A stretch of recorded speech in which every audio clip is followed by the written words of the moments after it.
These are some projects I worked on at Disney, ones I worked on at Pixar. And just for a little sample of my work, these are some boards from Turning Red. This is from an earlier scene when May's having trouble keeping her panda in and controlling that side of her and just trying to cope with this big change with her body.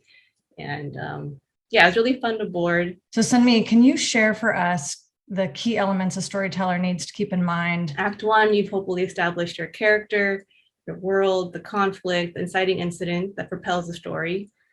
And then in Act 2, you're kind of exploring the goal, the obstacles the character is facing, the stakes involved, and a B story if there's one involved.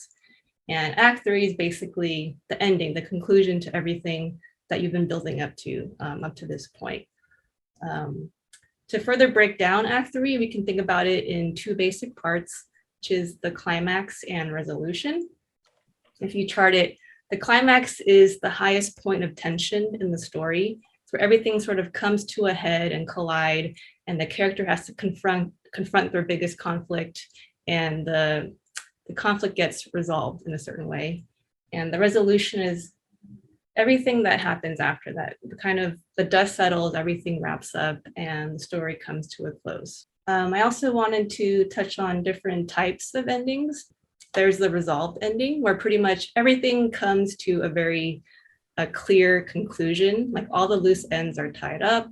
There's nothing really left in question.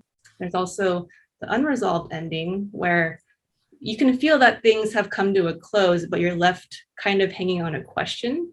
There's also the ambiguous ending, where it's kind of up to the audience's interpretation as to what just happened and how things ended for the character. And epilogue, again, showing how the characters' lives have changed once everything has happened.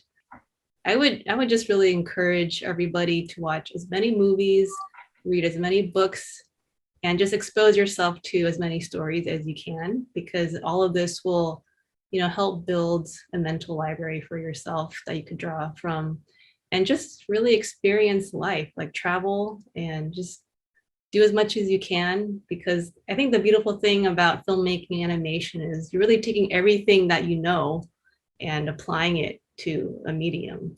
So experience as much as you can.